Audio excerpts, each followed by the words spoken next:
Hebat orang itu, sangat terpandang. Banyak orang mengeluh-elukannya. Pengikutnya banyak. Orang menganggapnya suci dan tidak pernah melanggar hukum Taurat. Hidupnya terhormat. Kumpulannya dengan petinggi-petinggi, derajat dan kastanya sudah berbeda dengan kebanyakan orang jelata lainnya. Seolah tak ada yang salah dari dirinya. Tetap dalam seri Bedebah episode Meninggikan Diri, Direndahkan. Kali ini kita akan melihat bagaimana orang-orang yang merasa dirinya bersih tanpa cela, suci dan kudus malah direndahkan oleh Tuhan.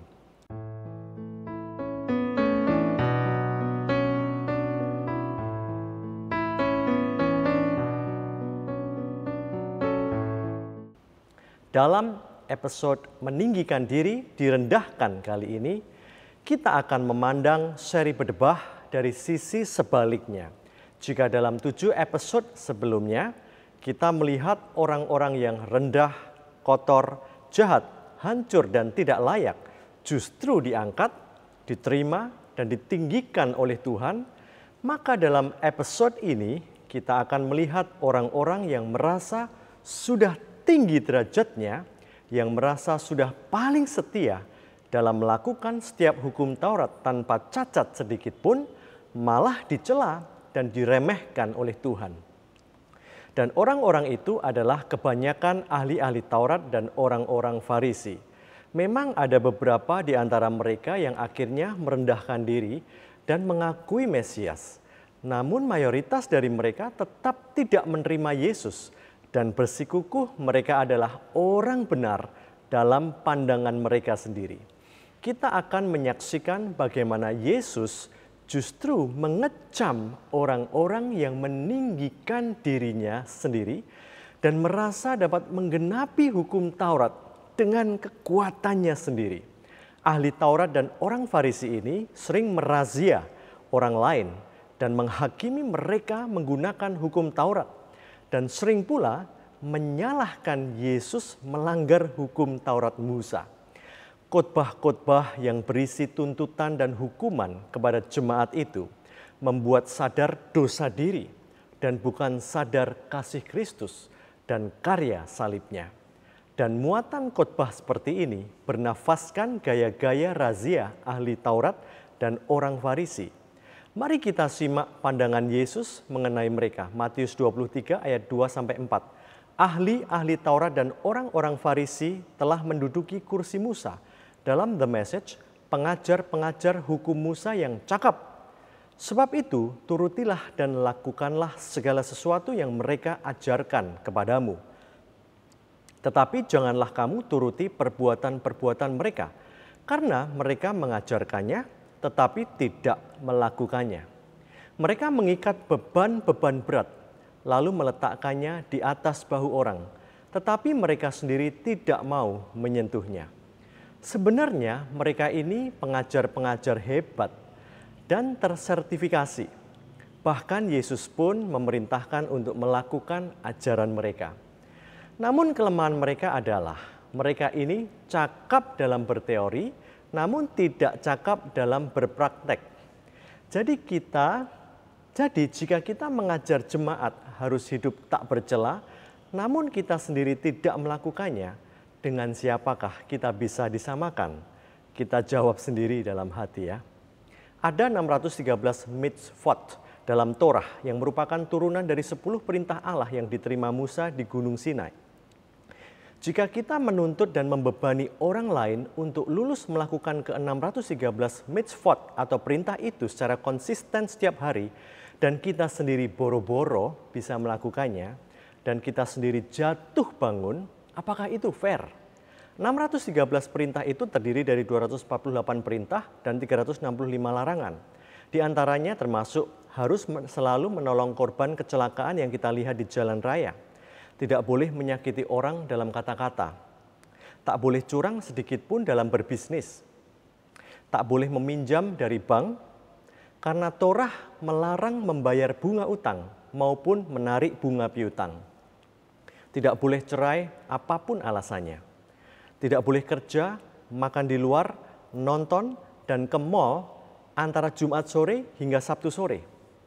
Tidak makan babi, kepiting, udang, dan kerang. Jika ada yang meminta dan Anda punya, Anda harus memberikannya. Tidak boleh telat satu hari pun di dalam menggaji karyawanmu. Harus selalu menepati janji, termasuk jika janjian rapat jam 2, tidak boleh telat 1 menit pun.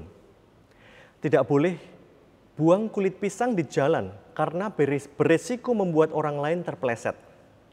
Tidak boleh mencukur jenggot sampai klimis. Tak boleh membeli rumah bekas penyembahan berhala. Gimana bisa tahu ya? Tak boleh memakan daging sapi hasil perkawinan silang. Tak boleh makan buah dari pohon yang ditanam lebih dari 3 tahun. Tak boleh memakai pakaian yang terbuat dari 2 jenis bahan yang berbeda. Dan masih ada ratusan lainnya, termasuk dilarang berzina, mencuri, berbohong, setia perpuluhan, tak boleh mencibir orang tua, laki-laki tak boleh tidak disunat, dan tak boleh menyembah berhala model apapun. Jujur pada diri sendiri, meski kita orang yang sesuci apapun, apakah kita benar-benar bisa taat terhadap setiap Torah itu? Kalau saya, banyak sekali yang tidak saya lakukan, dan justru saya langgar. Saya masih melakukan kegiatan di hari Sabtu, saya masih makan udang dan kepiting, dan masih melakukan puluhan pelanggaran lainnya. Padahal 248 perintah itu harus tak ada satupun yang lupa untuk dilakukan. Jika melakukan 247, tapi lupa melakukan satu saja, sudah dianggap tidak melakukan seluruhnya. Sama halnya dengan 365 larangan. Jika telah hebat tidak melanggar 364 larangan, tapi melanggar satu larangan saja, dia sudah dianggap juga melanggar keseluruhannya. Dan harus ada tebusannya, seperti dalam Bilangan 15 ayat 22-24. Padahal kita sering melanggar dan tidak membayar tebusannya. Matius 23 ayat 23b, yang satu harus dilakukan dan yang lain jangan diabaikan. Yakobus 2 ayat 10-11, sebab barang siapa menuruti seluruh hukum itu, tetapi mengabaikan satu bagian daripadanya, ia bersalah terhadap seluruhnya. Sebab ia yang mengatakan jangan berzina, ia mengatakan juga jangan membunuh. Jadi jika kamu tidak berzina tetapi membunuh, maka kamu menjadi pelanggar hukum juga. Adakah satu orang hidup di dunia ini yang bisa 100% memelihara perintah Allah tanpa cacat sedikit pun? Ahli Taurat dan orang Farisi yang suka merazia dan pengkhotbah yang suka menaruh kuk kepada jemaat dengan beban-beban yang mustahil dilakukan ini pun sepertinya juga tidak akan mampu untuk lulus menjaga ke-613 mitzvot dari Torah ini. Kita tahu yang benar namun tidak melakukan saja, itu pun sudah dosa. Yakobus 4 ayat 17. Jadi jika seorang tahu bagaimana ia harus berbuat baik, tetapi ia tidak melakukannya, ia berdosa. Misal kita tahu ada bangkai tikus mengotori jalan raya, dan seharusnya dibuang, dan kita tidak memungutnya dan memasukkannya ke dalam tong sampah, itu pun sudah dosa. Yakobus 4 ayat 16, tetapi sekarang kamu memegahkan diri dalam congkakmu, dan semua kemegahan yang demikian adalah salah. Saudara, kita ini adalah Gentiles atau kaum non-Yahudi. Kita itu orang kafir di mata orang Yahudi. Kita bukan orang Yahudi. Kalau mau jadi orang Kristen, jangan ke Yahudi-Yahudian deh. Saya punya banyak langganan ekspor orang Yahudi. Kalau makan kosher, sangat ketat haram halalnya. Tidak bisa kita mengikuti mereka. Kalau mau melakukan hukum Taurat, lakukan seluruhnya. Jangan taat pilih-pilih. Kita setia dalam persepuluhan, tapi kita masih nonton bioskop di akhir pekan dan menyantap kepiting dan udang. Gimana ini? Saudara, kita hidup di bawah kasih karunia. Dan semua pelanggaran kita yang dahulu dan akan datang telah dibayarnya secara lunas. Kolose 2 ayat 13 dan 14. Kamu juga meskipun dahulu mati oleh pelanggaranmu dan oleh karena tidak disunat secara lahiriah, telah dihidupkan Allah bersama-sama dengan Dia. Sesudah Ia mengampuni segala pelanggaran kita dengan menghapuskan surat hutang yang oleh ketentuan-ketentuan hukum mendakwa dan mengancam kita. Dan itu ditiadakannya dengan memakukan pada kayu salib. Kita sudah ditebus oleh Yesus yang menggenapi tuntutan hukum Taurat yang mendakwa dan mengancam kita oleh salibnya. Dan kita yang punya setumpuk surat hutang yang tak pernah bisa terbayarkan itu. Surat utang itu sudah dihapus total. We owed a debt we couldn't pay because we paid a debt he didn't owe. Kita meminjam suatu hutang yang tak pernah bisa terbayarkan karena dia sudah lunasi sebuah hutang yang dia sendiri tidak pernah pinjam. Ahli Taurat dan orang Farisi suka membebani orang dengan kemustahilan yang mereka sendiri gagal memelihara. Mereka meninggikan dan menyombongkan diri seolah mereka itu sendiri yang paling sempurna di dalam memelihara hukum Taurat. Matius 23 ayat 5-7. Semua pekerjaan yang mereka lakukan hanya dimaksud supaya dilihat orang. Mereka memakai tali sembahyang yang lebar dan jubah yang panjang. Mereka suka duduk di tempat terhormat dalam perjamuan dan di tempat terdepan di rumah ibadat. Mereka suka menerima penghormatan di pasar dan suka dipanggil rabi. Sekarang kita cari tahu sikap Tuhan kepada orang-orang semacam ini. Ayat 13 dan 14. Celakalah kamu, hai ahli-ahli Taurat dan orang-orang Farisi. Hai kamu orang-orang munafik, karena kamu menutup pintu-pintu kerajaan surga di depan orang. Sebab kamu sendiri tidak masuk dan kamu merintangi mereka yang berusaha untuk masuk. Celakalah kamu, hai ahli-ahli Taurat dan orang-orang Farisi. Hai kamu orang-orang munafik, sebab kamu menelan rumah janda-janda, sedang kamu mengelabui mata orang dengan doa yang panjang-panjang. Sebab itu kamu pasti akan menerima hukuman yang lebih berat. Oleh The Message, kelakuan orang-orang ini disebut penipuan atau fraud. Ayat 15-16. Celakalah kamu, hai ahli-ahli Taurat dan orang-orang Farisi.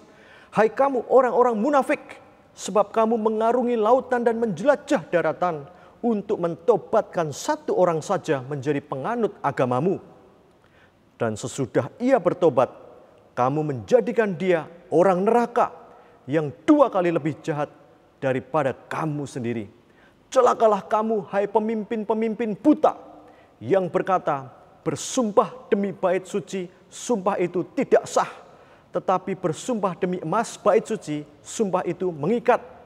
Manusia model begini disumpah serapai oleh Yesus dengan celaan. Celaka, celaka, celaka, celaka. Ayat 23-25. Celakalah kamu, hai ahli-ahli Taurat dan orang-orang Farisi. Hai kamu orang-orang munafik, sebab persepuluhan dari selasih, adas manis, dan jintan kamu bayar. Tetapi yang terpenting dalam hukum Taurat, kamu abaikan, yaitu keadilan dan belas kasihan dan kesetiaan. Yang satu harus dilakukan dan yang lain jangan diabaikan. Hai kamu pemimpin-pemimpin buta, nyamuk kamu tapiskan dari dalam minumanmu, tetapi unta yang di dalamnya kamu telan. Celakalah kamu, hai ahli-ahli Taurat dan orang-orang Farisi. Hai kamu orang-orang munafik, sebab cawan dan pinggan kamu bersihkan sebelah luarnya, tetapi sebelah dalamnya penuh rampasan dan kerakusan. Kemunafikan mewarnai orang-orang yang sok suci dan kudus. Mereka merasa benar di hadapan Allah, melakukan perintah-perintah Taurat. Padahal jika tak kelihatan orang, mereka justru melanggar berbagai macam perintah itu. Tuhan paling muak terhadap orang-orang seperti ini. Ayat 26-28. Hai orang Farisi yang buta, bersihkanlah dahulu sebelah dalam cawan itu, maka sebelah luarnya juga akan bersih.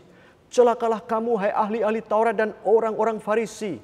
Hai kamu orang-orang munafik, sebab kamu sama seperti kuburan yang dilabur putih, yang sebelah luarnya memang bersih tampaknya, tetapi yang sebelah dalamnya penuh tulang belulang dan pelbagai jenis kotoran. Demikian jugalah kamu, Di sebelah luar kamu tampaknya benar di mata orang, tetapi di sebelah dalam kamu penuh kemunafikan dan kedurjanaan. Saudara, pengajaran yang benar adalah yang berpusatkan Kristus dan tetelestainya untuk keselamatan kita. Bukan menuntut perbuatan baik kita, tirani keharusan melakukan ini dan itu untuk memperoleh keselamatan atau menjaga keselamatan agar tidak hilang itu, pasti akan berujung kegagalan. Pemberitanya pun bisa jadi mempraktekkan kemunafikan. Ayat 33, hai kamu ular-ular, hai kamu keturunan ular beludak, bagaimanakah mungkin kamu dapat meluputkan diri dari hukuman neraka? Pengajar begini ancamannya sungguh ngeri, saudara.